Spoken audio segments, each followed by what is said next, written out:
Thing number one. At the very start of the game, when you play as Jane, and when you dig up your weapons and get the weapon called All Blue, it is the only weapon in the game that is upgradable to Legendary tier. So keep it. Don't sell it, keep it, because as soon as you have the resources and you can upgrade this weapon, it's going to be a Legendary tier weapon. It is the only weapon that can do this, and you will be able to carry it through the entire game without ever losing it. So don't sell this. I did. I made the same mistake. You can get a legendary pretty quick this way, and it will really help your playthrough. Thing number two. If you go into options, under controls, scroll down a little bit, you will find an option called tactical mode. This is a very good option and a very good feature you can use to slow down time to have a bullet time. You have to map it to a key, but as soon as you map it to a key, once you're in the game and you press it, the game will slow down considerably, allowing you ample time to get ready to do whatever you want. Especially useful in encounters that you're surprised, during travels on the map, during fast-paced shootouts, and you can use this to basically discover and kind of tactically do what you want to do and give yourself a little time to think. It almost feels like cheating. If you feel like it's cheating, you don't have to use it, but it is a cool feature, so definitely check it out. Second feature, options, gameplay. Scroll all the way down. You will see side quest giver icon. This is vital. I had it on nearby. I missed a bunch of side quests because I had to be really close to the NPC to actually see them. If you switch too far, you will always see side quest givers on the map. Doesn't matter where you are, they will pop up and you will see, okay, I have 2-3 side quests I can take, and I see exactly where they are. Super useful feature. It will help a lot, so definitely turn this one on. You have a bunch of others here, screenshot mode. You have death cam you can turn off. It's pretty annoying in my opinion. Under controls, you have hotkeys to assign to your weapons. Super useful if you don't like to use the wheel. And a bunch of other things you can remap and reuse to have quick access. Definitely worth noting, so use those. Thing number three. Let's say you've taken some damage and you want to go to the doctor and talk to the doctor, and you can see you can heal your characters for $6, $8, $10. Yeah, don't do that. Say you're going to come back later. You probably will, you probably won't. Depends, you probably will rob it. But don't go to the doctors to heal your characters. When your characters have taken damage, when your company and your party members have taken damage, never go to a doctor. Even when you're out in the field, there's so many things you can do, and one of which I will showcase right here is using these beautiful water barrels. Now let's say this barrel is over here. Yeah, you can drink from it. It'll give you about 5 HP, and you'll be like, okay, now it's empty, I can't really do anything with it. I'll go to the cacti and I will heal from the cacti, and I'll try to go through every cacti and heal myself and just do it that way. You don't have to do that either. All you have to do is take this water barrel, find, especially in Grackle, this is very useful. You come back to Grackle many times. Take the barrel, and as you can see, it started raining. Now just watch the barrel. As you can see, the barrel's refilled. You can drink from it again. So the rain will actually refill the water barrel, and there you have it. You have constant healing. You can keep drinking from it. It's pretty fast. You will heal your entire party in no time. And you don't have to pay for bandages. You don't have to pay the doctor. You can save your money. Moreover, you can take these barrels over to this thing here. Just make sure you set them down right next to it. There are these things called water pumps. Let's say we've emptied the barrel, and now we use the water pump. It fills it right back up. So you see I'm not using the rain anymore. It stopped raining. So the water barrel is no longer getting refilled. So we can't have a way to heal ourselves anymore. That's okay. Take the water barrel to a water pump. Turn the water pump, and there you are. And you can keep doing this indefinitely. You can heal the entire party without using bandages this way, and it works everywhere in the world. There are fountains, there are waterfalls, there's even small ponds that you can push the barrel into. It will get refilled, and that way you can regenerate your characters. A very useful feature. Use it. It's going to save you a lot of money and a lot of bandages. Thing number 4. You can use roofs to rob or to get into buildings without having to use the key or lockpicks. So you'll see I'll go behind the bank here, and this is one of the ways you can actually rob the bank. Climb the roof, jump across, and I've already done it on this window, but you'll have these roof windows, they're called windows, to which you can actually attach a rope. You hold E, you gotta have a rope in your inventory, otherwise it's not gonna work. It takes one rope, and you can use it to climb down and back up. So you can get in and out of the building using the rope. You can sneak in, you can go downstairs, even rob the bank if you are clever enough to get that guard out of the way. Same thing with some shops. You want to get into a shop but you don't have a key? Not a problem. You take a barrel, you put it next to the building. You can take another barrel, usually not really necessary, but you can stack that up too. Now you have 2 barrels stacked up. You can climb on top of them. Get on top of the building. Voila. On top of the building, you're going to find a chimney. You can attach a rope to, same way as the windows.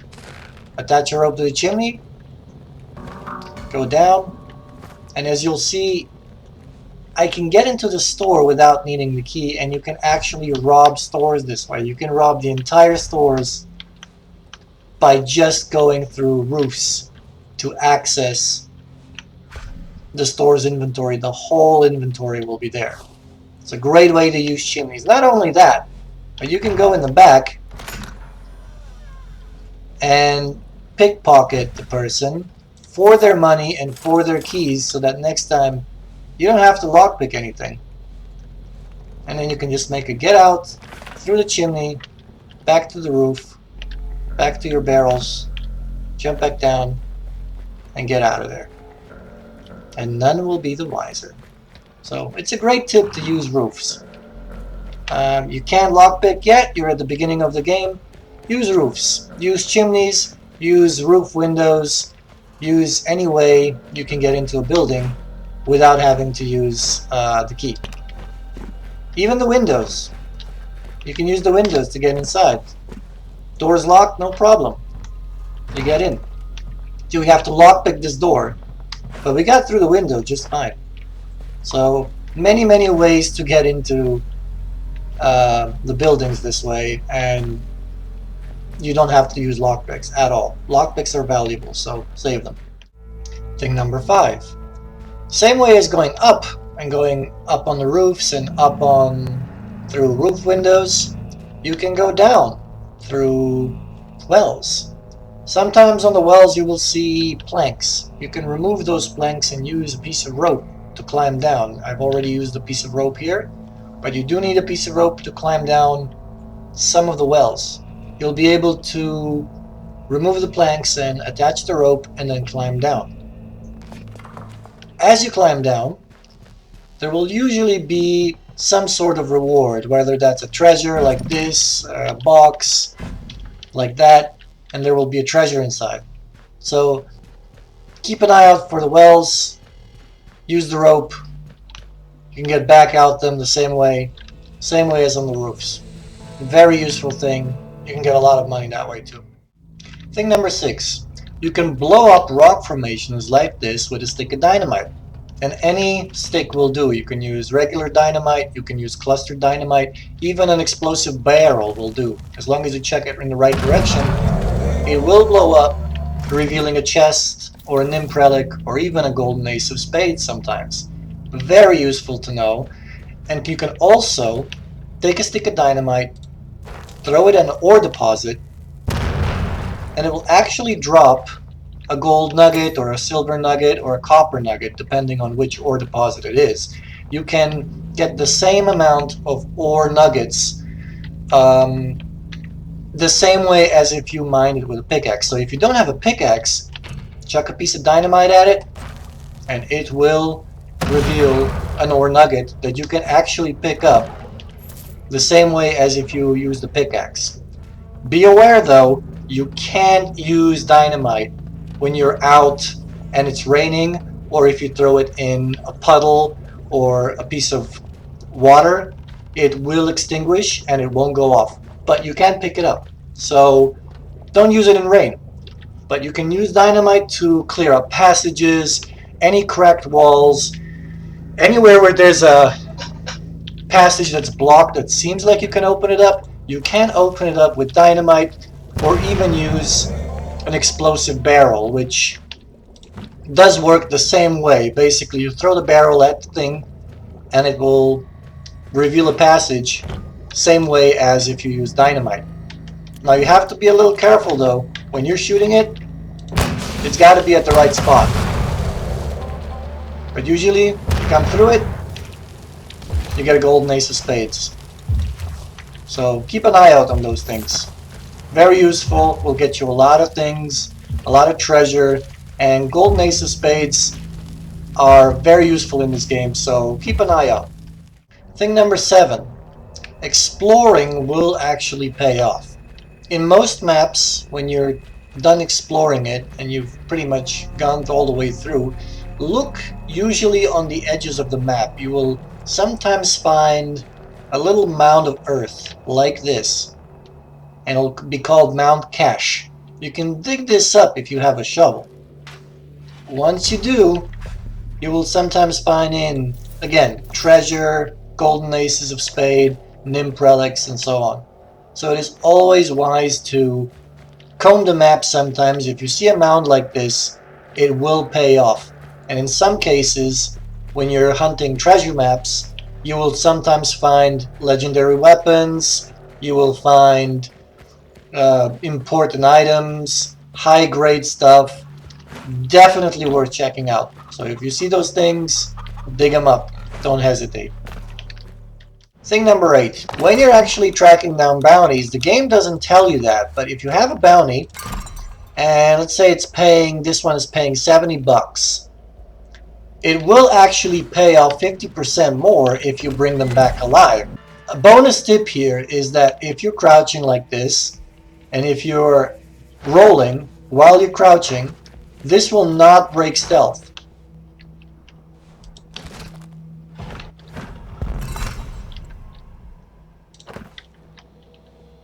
You will need to, of course, handcuff them. I don't think that handcuffing requires any rope, but it might. I never needed rope to handcuff people, but once you handcuff a bounty, it will look something like this. Now, all you have to do is exit the map, bring them back. Once you bring them back, you will see that the objective reward is 70 bucks. I'll turn them in.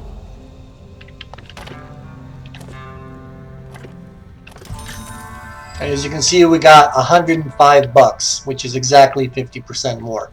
Thing number 9. Burning anything will cook it right away. Well, if you burn an animal, you will let it cook. You search it, and the venison steaks will actually get cooked. Works the same way with fields. You can burn them.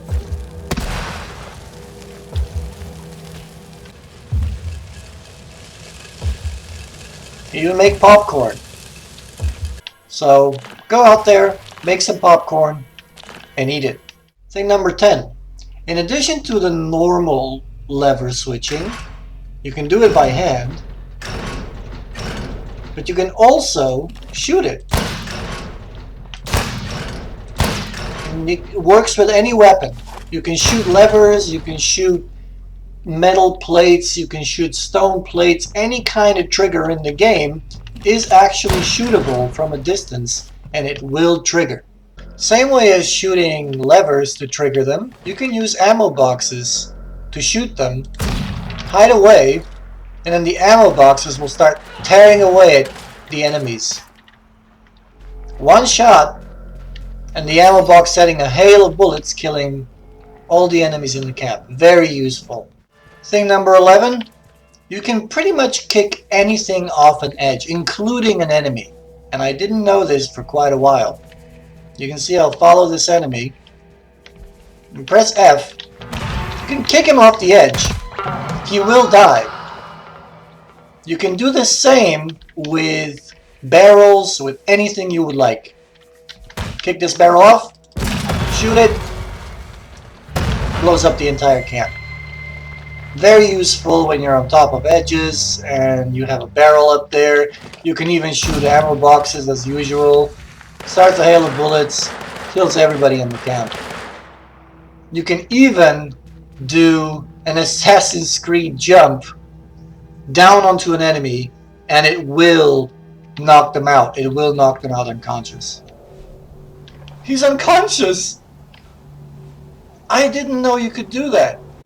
Thing number 12. Store owners, and particularly weaponsmiths, will sometimes sell you a legendary weapon like this. This is a legendary shotgun, and if you would like to change it, which you can, if you buy this legendary shotgun, then go into your inventory and simply scrap it by scrapping weapons, like so. This shotgun is now no longer going to be with this vendor. So he's not going to have the shotgun anymore. But if you come back in a couple of days, the vendor will actually restock and it will have new legendary items available. It could be a shotgun, it could be a revolver, it could be a knife. He will have a different weapon each time. It's a good thing to note when you're hunting for legendary weapons. It is helpful more in the late game, but if you're hunting for all these legendary weapons that you can get, legendary quick iron, shotgun, service rifle, bow, and all these things that you can get, then you can pretty much refresh vendor stuff by just scrapping it, leaving for a couple of days, coming back, and you're going to have a new legendary weapon, so you don't have to hunt that much. It's a good little thing to know, so figured I'd throw it in there. Thing number 13. You can, in fact, knock someone out,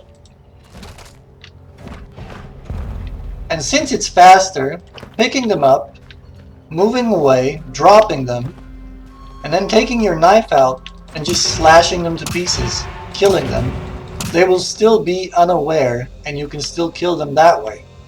So you don't have to always kill with a knife. You can knock them unconscious and then kill them. That is actually an option in the game. I didn't know that. Thing number 14. You can change the element of your arrows to anything you find around the world. For example, if I shoot this chemical barrel and shoot through it, it's going to be poison arrows. I can shoot poison arrows right through the poison. If I go close to any fire with my arrows, even as small as this candle, I imbue my arrows with fire, causing havoc and burning things up. You can even blow up small lanterns like this, for example. Shoot with your bow through the fire, and that'll actually give it fire arrows. They'll blow up on contact. You can go close to a fire, shoot fire arrows. Same way, you can shoot a lantern on the table and shoot through that, giving you fire arrows. Same way. Additionally, if you shoot into a wall, that arrow will stick, letting you retrieve it, pick it up, normally as you would anything else. So it's a cool thing to know, not something I knew from the beginning of the game, and definitely useful if you want to use the elements. Just knocking down a lantern, shooting through it, is usually a very smart thing to do to take down a bunch of enemies with just one shot. Or just burning things up. Both fun, both cool things to do. Don't forget to retrieve your arrows though. Final thing! There's many interesting things happening in the Weird West, so keep an eye out for those unidentified flying objects. Nothing legendary, except the amulets. Amulet's a little bit low. What the fuck? Was that a UFO? I don't know about that guy, but I think I saw a cache back here.